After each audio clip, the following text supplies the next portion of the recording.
From the Presidential Palace, Manila, Dateline Malacañang.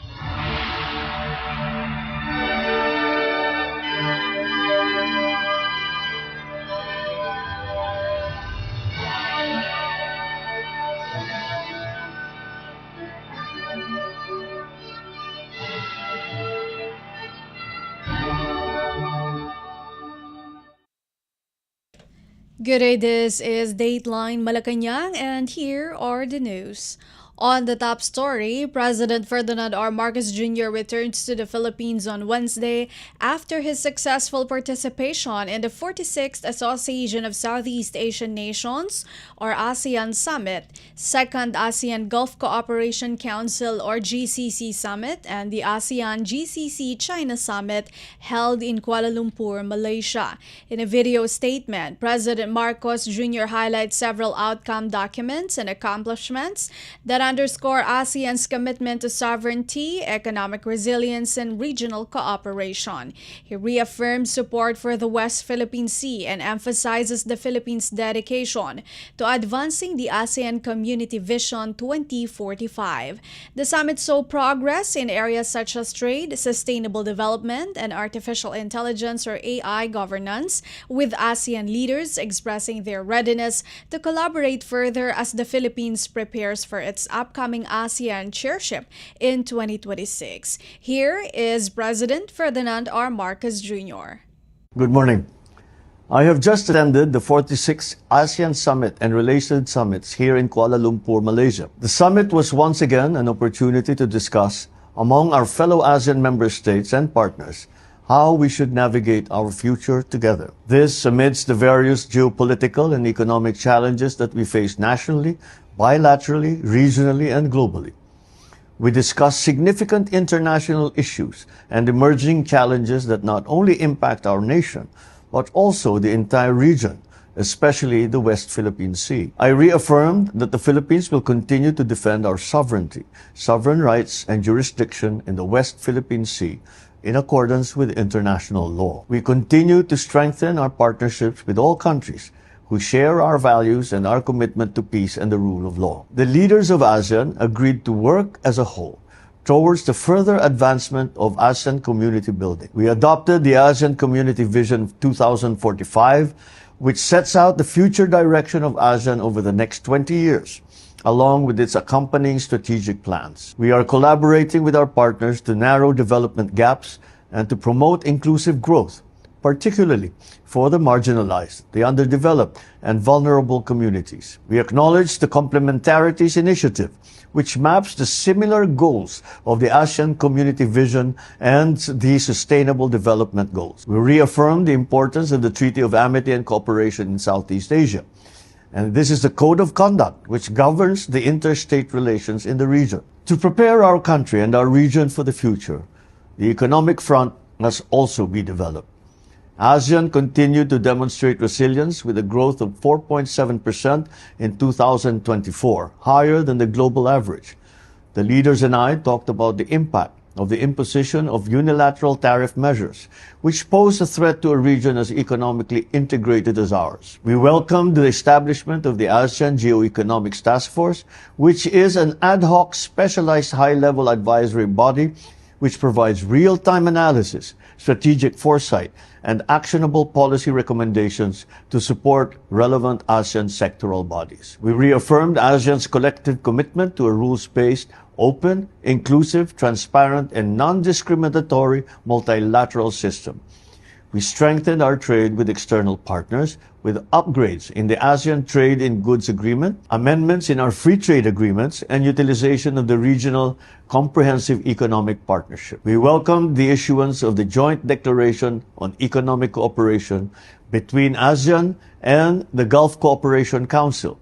We look forward to its effective implementation. We welcome the progress in trade and customs, sustainable investment guidelines, mobilization of green financing, multilateral power trade, support to micro, small, and medium enterprises, and sustainable tourism, mining, and agriculture, among others. In line with the Philippines' commitment to the development of a common regional framework for ethical and responsible artificial intelligence aligned with ASEAN values, We noted the ongoing development of the Declaration on the Establishment of the ASEAN Artificial Intelligence Safety Network. This is a crucial step to institutionalize AI safety, ethics, and governance principles. This economic development goes hand in hand with strengthening the socio-cultural community. We discussed the progress achieved and actions moving forward for education, green jobs, migrant worker rights, civil service, and health. We adopted the ASEAN Creative Economy Sustainability Framework,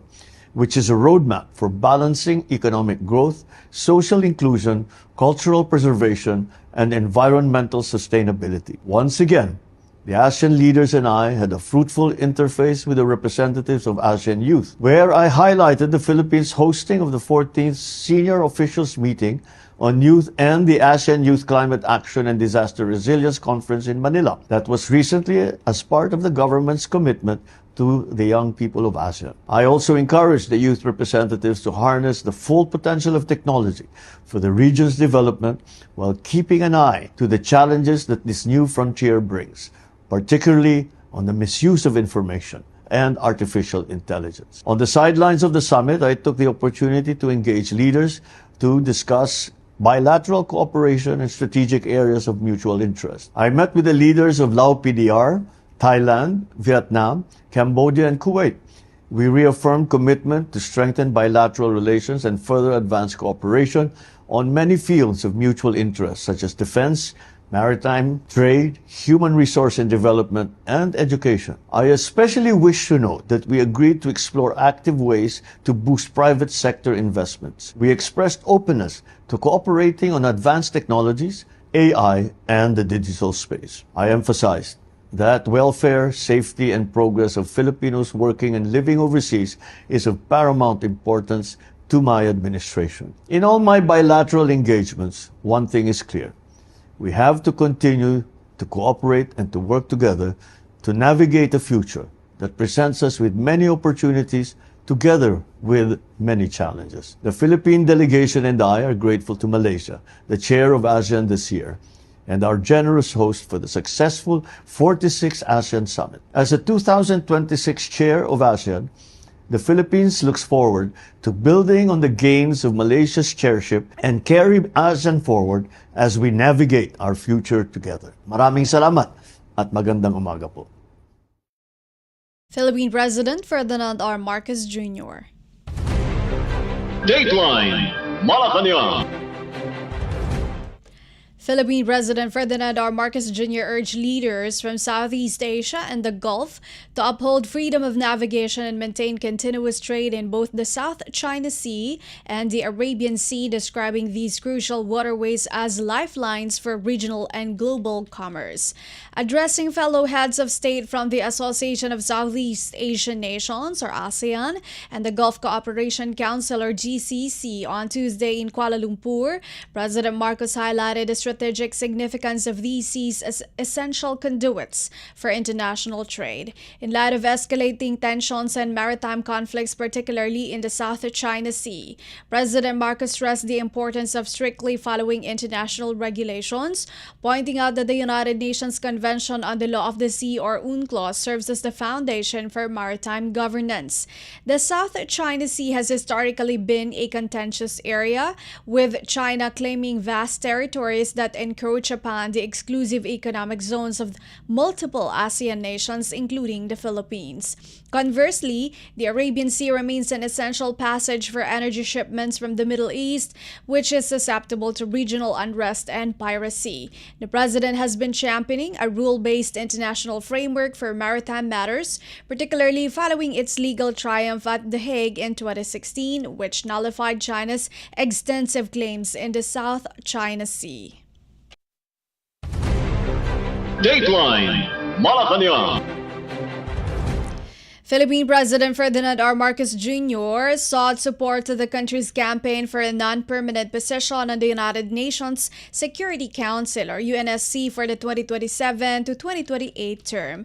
The president highlighted the importance of tackling global issues related to peace and security. He expressed that the achievements of the Bangsamoro Autonomous Region in Muslim Mindanao, or BARM, in southern Philippines represent the centerpiece of the nation's experience in establishing peace and and creating new avenues for collaboration. President Marcos noted that the peace efforts in BARM could enhance the work of the UNSC. The elections for the UNSC term of 2027 to 2028 are scheduled to occur in June 2026 in New York City. In the past, the Philippines has held a non-permanent seat on the UNSC during the years 1957, 1963, 1980 to 1981, and the 2004 to 2005. Since 1963, the Philippines has actively participated in UN peacekeeping, sending nearly 15,000 peacekeepers to 21 peacekeeping missions and special political initiatives. Dateline Malacañang. Philippine President Ferdinand R. Marcos Jr. highlighted the necessity to enhance skills and safeguard the rights and welfare of Southeast Asian citizens employed in Gulf nations. He pointed out that more than 2.7 million individuals from the 10 ASEAN countries reside and work in 6 member states of the Gulf Cooperation Council or GCC, including both professionals and skilled laborers. While speaking at the second ASEAN GCC summit held at the Kuala Lumpur Convention Center in Malaysia, President Marcos stated that the GCC represents a significant region for the Philippines regarding labor mobility as it hosts over 2 million overseas Filipino workers. The GCC is an important region for the Philippines on the aspect of labor mobility, where more than 2.7 million citizens from ASEAN member states, more than 2 million of whom are overseas Filipino workers, live and work in GCC countries, including professionals and skilled workers.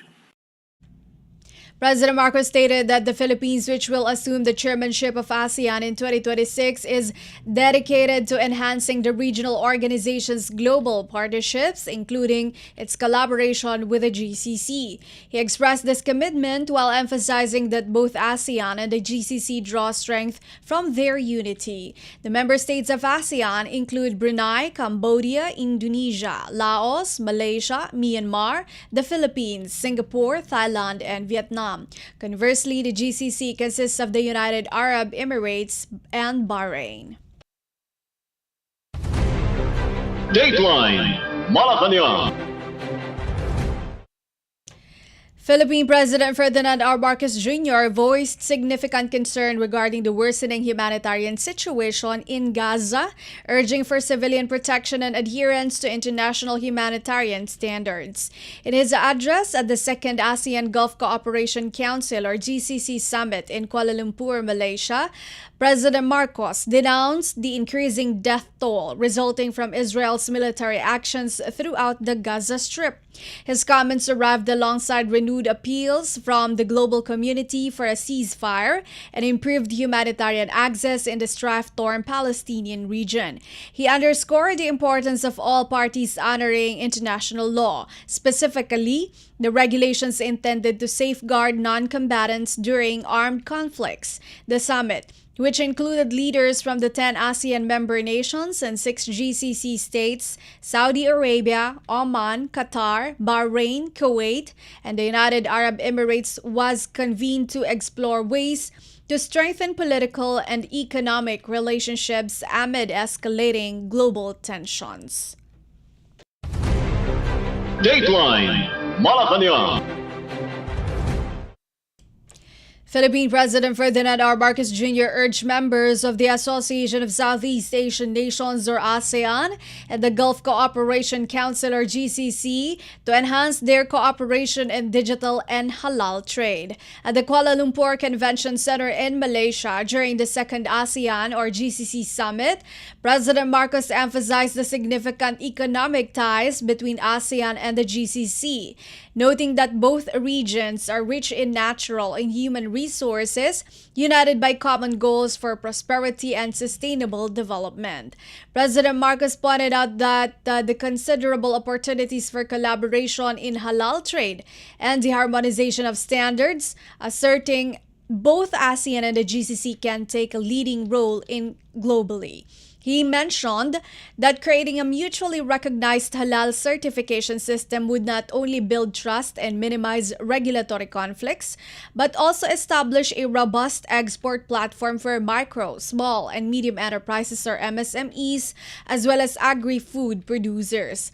Referring to the ongoing efforts on the ASEAN Digital Economy Framework Agreement or DEFA, President Marcos stated that the regional group could also collaborate with GCC countries to advance interoperable digital standards, fintech partnerships, innovative technologies, and cross-border e-commerce platforms.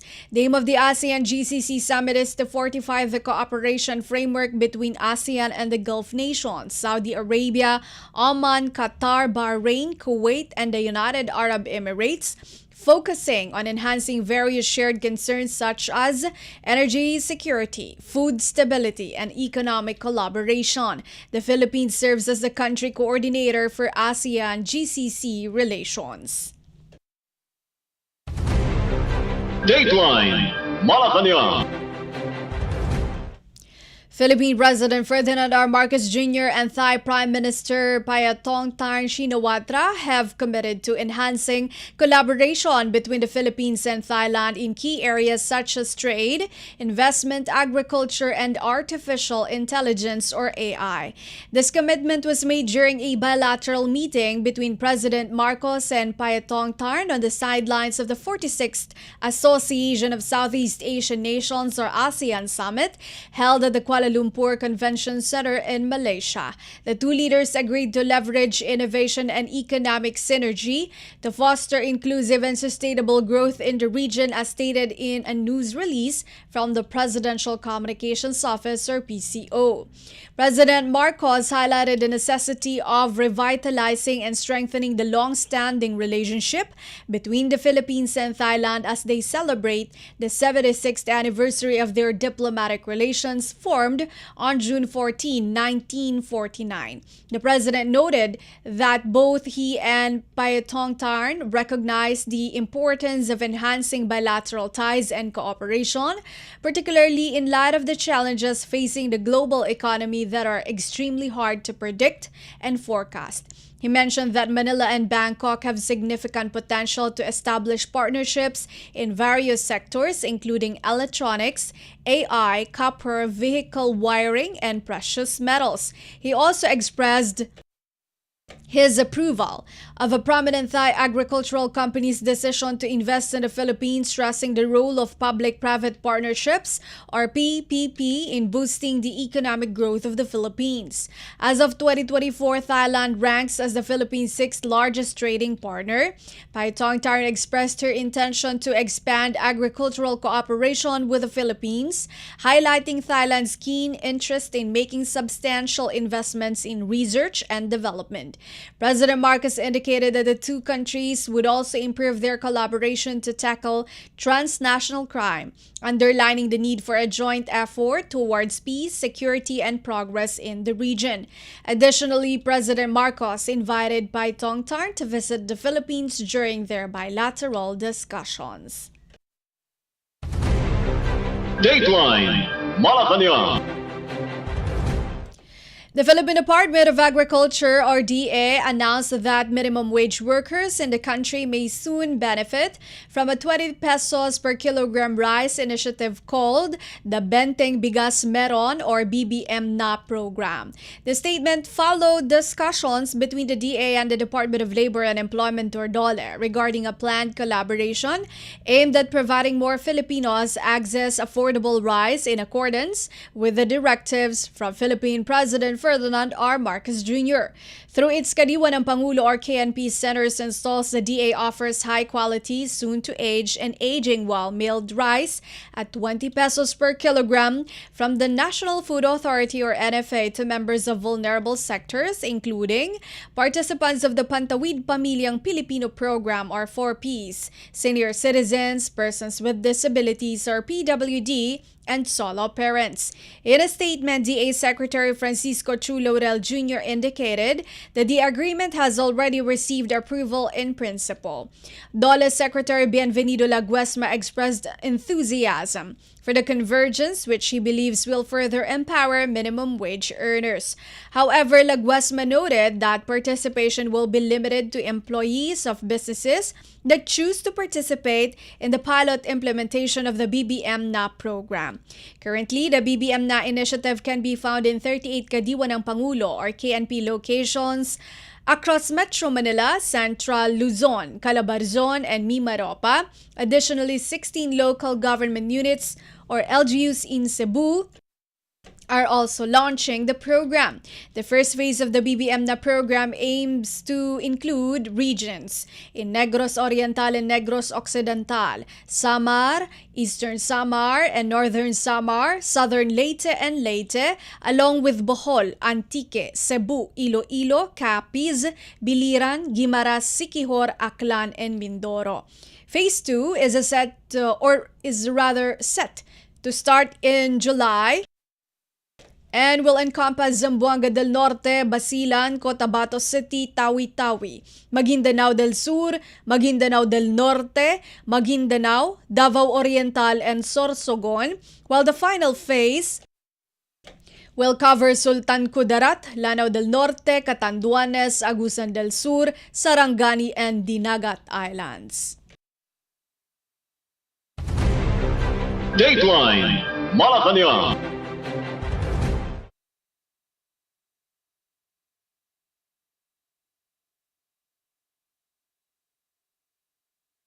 The government of New Zealand plans to conduct a 9-day education roadshow in the Philippines to inspire Filipinos to seek higher education in their country. Education New Zealand, Manapui Kiteao, ENZ, and 10 educational institutions from New Zealand will collaborate with local agents to present their educational offerings to Filipino high school and undergraduate students from May 30 to June 7. Since 2023, the roadshow has made multiple visits to the Philippines and has already generated over 500 leads from students. This year, ENZ aims to attract a greater number of Filipinos and highlight the new opportunities available at New Zealand universities, including post-study options for eligible international students. The ENZ emphasized that most courses and programs at New Zealand universities are designed in conjunction with employers, thereby equipping students with the sought-after skills required in their respective fields. The roadshow will feature 3 students' fairs in Manila on May 31, in Bacolod on June 3, and in Cebu on June 7. Additionally, the ENZ will organize 2 workshops for school counselors and 2 seminars for education agents in Manila and Cebu, respectively. These student fairs and workshops for school counselors will provide potential Filipino students the chance to obtain information regarding life and education in New Zealand. During the same event, New Zealand Ambassador to the Philippines, Catherine McIntosh, revealed an increase in the number of government scholarships available for Filipinos. She mentioned that the Manaki New Zealand Scholarship, funded by the government, will accept 44 eligible students in 2026, up from the 16 slots designated for the Philippines in 2024. Applications for the Manaki scholarships are typically open to nationals from Asia Pacific around the first quarter of the year. The total number of Filipino students enrolled in New Zealand institutions reached its highest point in 2019 with 2,439 students.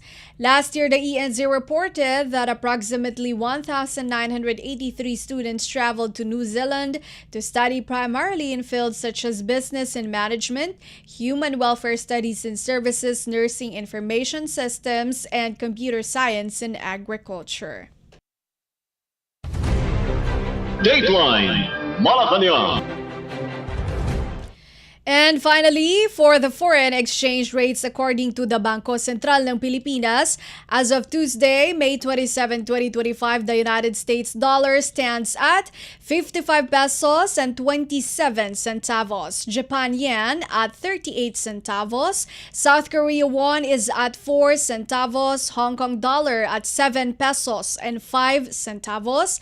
Singapore dollar at 43 pesos and 5 centavos. China yuan at 7 pesos 69 centavos. Australian dollar at 35 pesos 86 centavos. The Bahrain dinar at 146 pesos and 63 centavos. The Saudi Arabia rial is at 14 pesos and 73 centavos. United Arab Emirates dirham at 15 pesos and 5 centavos. European Monetary Union euro at 62 pesos 94 centavos. The United Kingdom pound at 74 pesos 98 centavos, and Canada dollar at 40 pesos and 25 centavos. Dateline Malacañang. And that is all for today's Dateline Malacañang for Radyo Pilipinas World Service. This has been Bea Gaza-de Guzman. From the Presidential Palace, Manila, Dateline Malacañang.